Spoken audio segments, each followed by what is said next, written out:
Hi y'all, I am Jacaro Toro, and on this channel I talk about Australian Aboriginal languages, predominantly about Pama-Nyungan languages. So in my first video about phonetics and phonology, among other things I talked about how I learned to identify Ngayarta words. What was a word? And I described how I made use of phonotactic constraints and of stress patterns.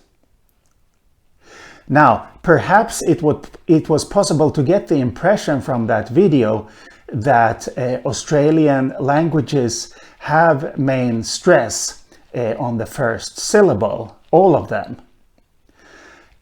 Well, this is certainly true for the big majority, but not for all of them, as the survey by this fellow shows.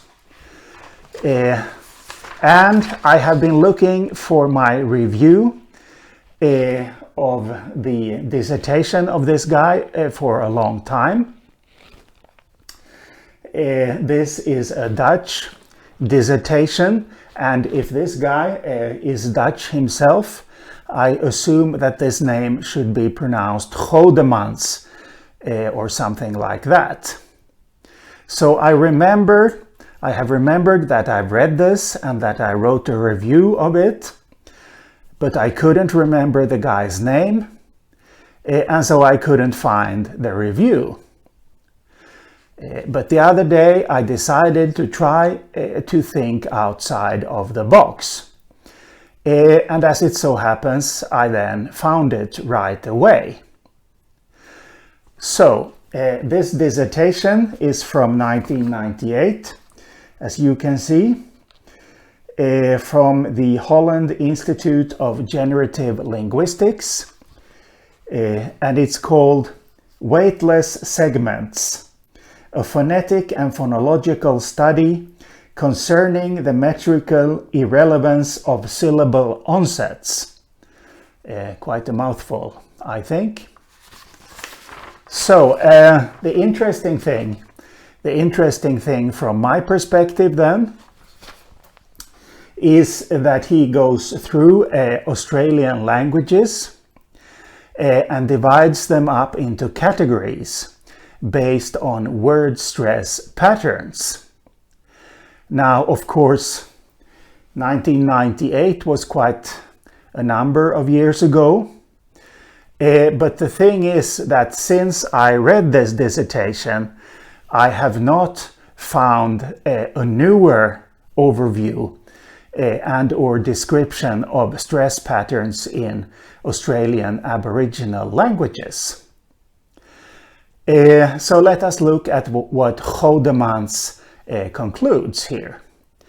And as you can see, he has no less than 9 categories. But the first one is by far the largest one, and the second one is the second largest one. So this means then that in fact the big majority of Australian Aboriginal languages have main stress on the first syllable. So category 1, main stress on initial syllable, and then a secondary stress on alternants. What are alternants? That's every other syllable that follows the first syllable. So we have this very long Ngayarta word here consisting of 8 syllables, and we are going to look at that in a moment. First, I want to mention this category.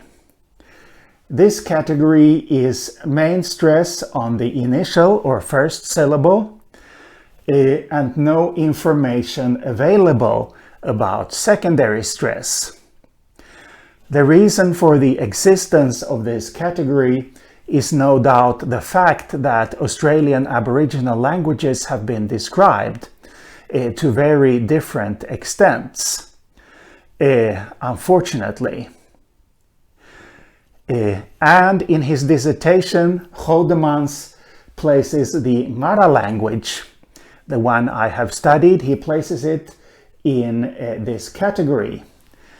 But Ngara had not been thoroughly described at that point.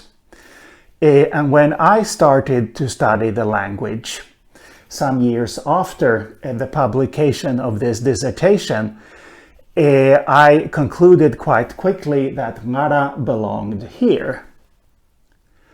So if we look at this long word, we have main stress in the beginning, and then secondary stress on the third, the fifth, and the seventh syllable.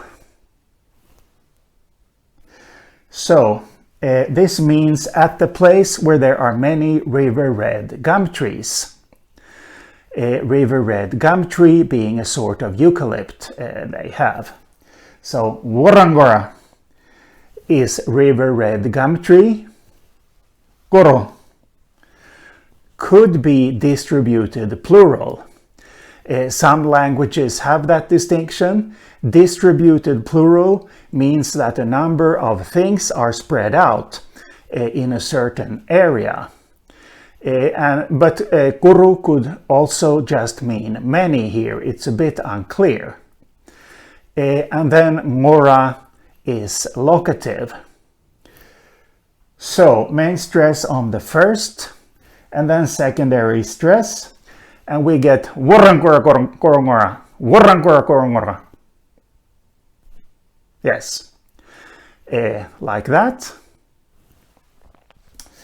And you see that Goudemans has a number of smaller categories here, following number 1 and number 2. So category 3 is main stress on the first or second syllable, depending on the number of syllables the word has. Category 4, main stress on the penultimate syllable. Number 5, main stress on the second syllable. Here we find 4 Pama-Nyungan languages, 4 neighboring Pama-Nyungan languages in southeastern Queensland. So they were neighboring and they have all developed this word stress pattern. And Turrbal here is the Brisbane language. Brisbane, also known as Brizzy, not as Breezy. Whether Brisbane is breezy or not, I wouldn't know. I've just changed flights there a couple of times. Never really been into the city itself. But anyway, so category 6, stress on the first syllable, unless the second syllable is heavy, because then main stress falls on that syllable. And by the way, I'm not going to go through and explain all the terms here today, such as heavy and light, and these terms here. The one who is interested can read more about stress. Yes. Number 7, stress on the first long vowel, otherwise on the first syllable. So if there is a long vowel in another syllable than the first one, then main stress falls on that syllable. Category 8, stress on the first post-consonantal syllable. And then category 9, and here we have some exceptional cases. 3 languages, Mangarai of the Northern Territory, Pama-Nyungan language, where penultimate stress seems to be the basic pattern, but where stress can be moved in certain contexts. And we can get either initial stress or antepenultimate stress. And we have Madi-Madi and Nyiging, both Pama-Nyungan languages, Madi-Madi of New South Wales, and Iding of Queensland. Right, so I have been in the Pilbara region of Western Australia to study the languages there. So now I would like to talk more about stress patterns in those languages. But first I'm going to erase this and write something else here. So be right back. So as you can see, I have now not only written, I have also drawn on the board. So what is this? Well, this is supposed to be the northwestern Australian coast and the languages of the Pilbara region of northwestern Western Australia. Here is the town of Port Hedland. The town of Broome is 600 kilometers up along the coast. Broome is a place that people tend to know better. It's much more touristy, so many more people have been there. Perth is 1,600 kilometers south along the coast from Port Hedland. That's almost exactly 1,000 miles for Americans. It's a bloody long way to drive. Trust me, I have done it. Yes. And here we have the languages that are placed in one and the same subgroup of the Pama-Nyungan language family, the Ngayarta subgroup. This one doesn't belong. But as it so happens, this is the biggest language in the northern part of the Pilbara region today. So anyway, what does Godemans have to say about the languages of this subgroup? Well, most of them are placed in categories 1 or 2. So, placed in category 1 are Mardodonera and Paligo.